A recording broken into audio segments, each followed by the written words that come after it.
Let's talk about something many of us have gone through, but maybe haven't really broken down: the social mechanics of power.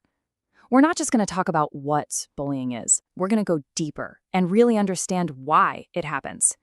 If you've ever been in that situation, this question has almost certainly haunted you. Why me? What did I do wrong? It's a really heavy question that can stick with you for a long, long time. Today, we're going to take that question apart, piece by piece. And this, right here, is the core idea. This is the one shift in perspective that changes everything. It's not about a flaw in you, it's about a function, a dynamic happening inside a social group. So let's get into the psychology of it, because this isn't just a theory, right? It's backed up by a ton of research. These aren't just random personality clashes. It's about a very specific and predictable social dynamic. Let's break down what's really going on. Okay, so first things first. At its heart, bullying is very often a tool for climbing a social ladder. I mean, whether we like it or not, places like schools or even offices have these invisible hierarchies of who's popular, who has influence. And some people use aggression as their way to get ahead. It's a power play, plain and simple. And what's so interesting here is that it's often not just random cruelty. It can actually be a calculated, if totally unhealthy, strategy. By controlling the story about someone or intimidating rivals, a person can broadcast their strength. And, this is a big one, they can also make sure they don't become a target themselves. Now, here's a point that might seem a little backwards at first, but it's so important. Genuinely confident people don't feel the need to put other people down. They just don't. So that confidence you see on the surface, it's usually a mask for something else entirely. A lot of the time, bullying is just a big deflection. It's a magic trick, right? Hey everyone, look over here at this person's flaws so you don't look at mine. If all the attention is on you, it's not on their fear of losing status or their own low self-worth. Now, this doesn't excuse the behavior, but it does explain it. And it's almost never just one person, is it? The behavior gets amplified. It gets supercharged when there's an audience, when other people laugh or even just silently go along with it. They're rewarding the behavior. Every laugh, every nod is like adding fuel to the fire, making it more likely to happen again.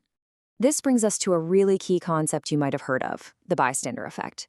A lot of the people just standing there watching, they don't actually agree with what's happening. They're quiet because they're afraid of being the next target. And this shows so clearly how silence isn't neutral. It accidentally protects the person with the power.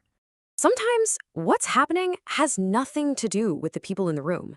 Someone might feel completely powerless in another part of their life, maybe at home, and since they can't deal with it there, they take all that anger and frustration and, well, they dump it on someone they see as a safe target somewhere else. When your own life feels unstable or like it's spinning out of control, controlling someone else can give you this temporary, artificial feeling of power. Making decisions about who's in or who's out, who gets embarrassed today, it creates this little bubble of stability, even if it's completely fake. And finally, sometimes it's really simple. People just learn to act this way. If you see aggressive behavior getting rewarded, whether by family, by friends, or even online, you learn that it's an effective way to get what you want. It just becomes a copied, learned behavior. Okay, so that covers the why. But that leads to another really painful question, right? Why was a specific person chosen? And the answer, once again, probably isn't what you think. It has less to do with weakness and way more to do with a quiet, kind of cold calculation of risk. This is the one that really gets you. You just replay everything in your head, over and over, trying to find that one thing you did that made you a target. But the truth is, the whole calculation was happening in their head, not yours. So get this. Often, people are targeted not for their weaknesses, but for their strengths. Things like empathy, not being aggressive, thinking for yourself. I mean, these are actually signs of strong character. But from the other side, the calculation is often about who is least likely to play their game, who's least likely to retaliate in the same way. It's about picking the path of least social resistance. Okay, I have to stop here and make something crystal clear. Understanding the psychology behind why someone does something is not the same as excusing it. It's not giving them a pass. The whole point of this knowledge is not for them, it's for you. So let's really lock this in. Understanding is a tool to help you stop internalizing what happened. It's a way for you to see the game being played so you can finally stop thinking there must be something wrong with me.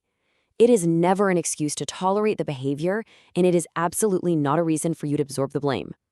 And that brings us to the final, and I think the most important part of all this. Because once you really get that this is about their need for control, not your lack of worth, you can start to take back the story. So let's get really clear on what is your responsibility and what isn't. I want you to let this one sink in. That wiring inside them, that need to control people and situations, that existed long before they ever met you. It didn't start with you. It has nothing to do with you.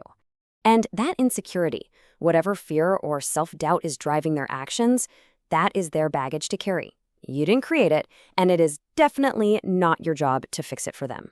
Their struggle to manage their own feelings in a healthy way is their responsibility and theirs alone. You're not a punching bag for their emotions. It's not yours to hold.